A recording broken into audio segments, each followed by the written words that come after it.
হরে কৃষ্ণ। জগন্নাথ ভিজ কিচেনের পক্ষ থেকে সবাইকে জানাচ্ছি কৃষ্ণপ্রীতি শুভেচ্ছা ভালোবাসা। তো আজকে আমি চলে এসেছি আবারও একটি ভিডিও নিয়ে।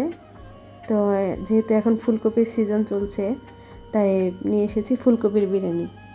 তো ফুলকপির বিরিয়ানি রান্না করার জন্য এখানে ফুলকপি তো থাকছে, আমি এখানে একটা বড় সাইজের ফুলকপি নিয়ে নিয়েছি। তো ফুলকপিটাকে দেখেছিলাম এইভাবে কেটে ধুয়ে নিয়েছি। এবারে হচ্ছে চুলোতে এবার একটা কড়াই বসিয়ে দিয়েছি।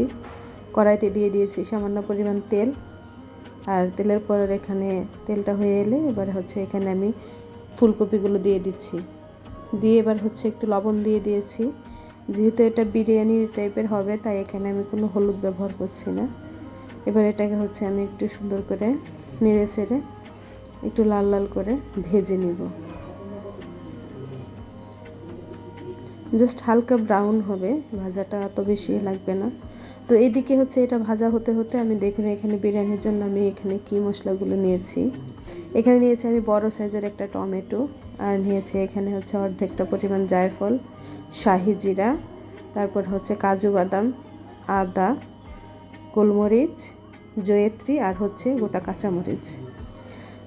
তো এগুলোই নিয়েছি আমি, মোটামুটি এগুলো সবার বাসায়ই থাকে। তো এগুলো দিয়ে হচ্ছে আমি এগুলো করব। এবার এটাকে হচ্ছে আমি একটা যে মিক্সি জারে দিয়ে দিচ্ছি, দিয়ে ভালো করে হচ্ছে এটাকে আমি ব্লেন্ড করে নিব। তো মশলাগুলো হচ্ছে ভালো করে ব্লেন্ড করা হয়ে গেছে আমার।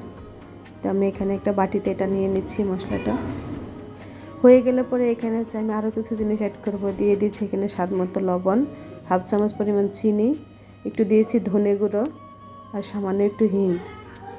সেই সাথে দিয়ে দিব 3 চামচ পরিমাণ টক দই। তো টক দই দেওয়া হয়ে গেলে এবার এটাকে হচ্ছে আমি একটু ভালো করে ফিটিয়ে নিব। এই তো মশলাটা আমার প্রায় রেডি হয়ে গেছে। এবারে হচ্ছে আমি মশলাটাকে একটু আলাদা জায়গায় ঢেকে রেখে দিব।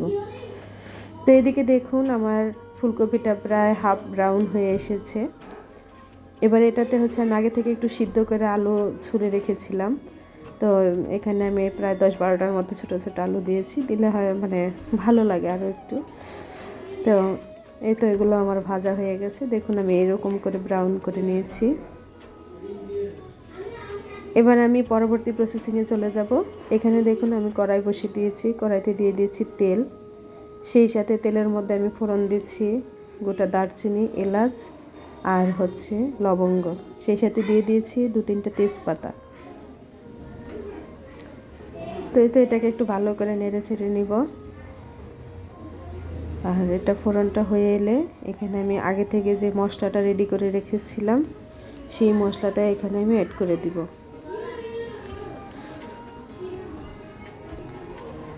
তো মশলাটা দিয়ে দিয়েছি। এবার এটাকে হচ্ছে একটু ভালো করে নেড়ে চেড়ে নিব, মশলাটা ভালো করে একটু কষিয়ে নিব। তো এবারে দেখুন এখানে আমি আগে থেকে ধুয়ে রেখেছিলাম কিছু মটরশুঁটি, তারপরে হচ্ছে গোটা কাঁচামরিচ, আর হচ্ছে কিশমিশ। তো এগুলো ধুয়ে আমি এখানে দিয়ে দিয়েছি। এখন দিয়ে এবার এটাকে হচ্ছে মশলাটাকে একটু ভালো করে নেড়ে চেড়ে একটু ভেজে নিব। দেখুন আমার মশলার তেলটা কিন্তু উপরের দিকে চলে এসেছে। আমি আগে থেকে ধুয়ে রাখা আমার এখানে 1 কেজি চাল, পোলার চাল, সেটা আমি দিয়ে দিচ্ছি। দিয়ে এবার হচ্ছে এটাতেই হচ্ছে আমি চালটাকে আরও একটু ভাজবো কিছুক্ষণ সময় নিয়ে, একটু অল্প আছে। এখানে চাইলে আপনারা হচ্ছে যে আগে থেকে যে বাসমতি চাল বা পোলার চাল যেটাই বলেন না কেন, সিদ্ধ করে রেখে এভাবে করা যায়, কিন্তু আমার কাছে এভাবে করাটাও কমফোর্ট লাগে। তো যে যেভাবে পারেন সেভাবে করা যায়, সমস্যা নেই। তো এখন আমি এখানে দেখুন আমি আগে থেকে যে সিদ্ধ করে যে ফুটিয়ে রেখেছিলাম গরম জল, তো সেটা হচ্ছে এখন আমি দিয়ে দিয়েছি। আমার চালটা ভাজা হয়ে গিয়েছিল,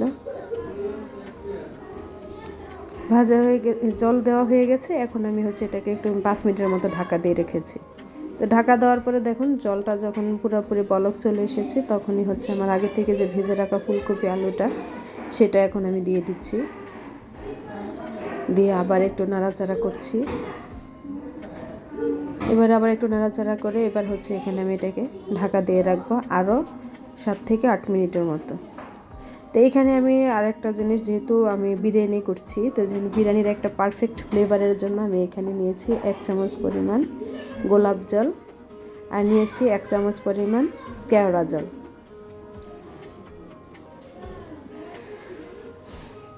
তো এই দুটোই দেখুন আমার এই বিরিয়ানিটার উপরে আমি এখন উপর থেকে দিয়ে দিচ্ছি।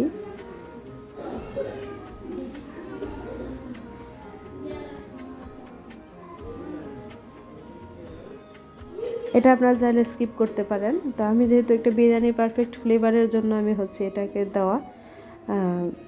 এবারে হচ্ছে আমি এটাকে একটু ভালো করে মিশিয়ে দিব। তো একটু মিশিয়ে দিয়েছি। এখন আমি এখানে সামান্য একটু গাজর গ্রেট করে রেখেছিলাম আগে থেকে, দিলে একটু মানে সুন্দর হয়, সুন্দর লাগে। তো এই জন্য আমি হচ্ছে এই গাজরটা দিয়ে দিচ্ছি। দিয়ে এবার গাজরটাও হচ্ছে আমি মিশিয়ে দিচ্ছি। দেখুন আমার এখানে কিন্তু চালটা প্রায় 70% মতো কুক হয়ে গেছে। এবার এটাকে হচ্ছে আমি ভালো করে মিশিয়ে এবার ওপর থেকে হচ্ছে 2 চামচ পরিমাণের মতো ঘি দিয়ে এবার হচ্ছে এটাকে আমি একটু ঢেকে রাখছি। এখানে আমি এটাকে দমে রেখে দিয়েছি। তো দেখুন দমে রাখার পরে 5 মিনিট পরে আমি যখন ঢাকনা উল্টালাম তখন এটা দেখুন প্রায় এরকম পজিশনে চলে আসছে। এখন দেখুন এটা একেবারে ঝরঝরে হয়ে গেছে। দেখুন কতটা ঝরঝরে এটা। আমার বিরিয়ানিটা একদম পারফেক্ট হয়ে গেছে। আর এত সুন্দর ঘ্রাণ বের হচ্ছে, মানে বলার মতো না, খুব সুন্দর ঘ্রাণ হচ্ছে। তো এবারে আমি হচ্ছে নামিয়ে হচ্ছে ভোগের জন্য পরিবেশন করে নিব। রেডি আমার বিরিয়ানি। এই ফুলকপির বিরিয়ানিটা অবশ্যই আপনারাও বাসায় একবার ট্রাই করে দেখবেন কেমন হয় এবং কমেন্টে আমাকে জানাবেন। হরে কৃষ্ণ।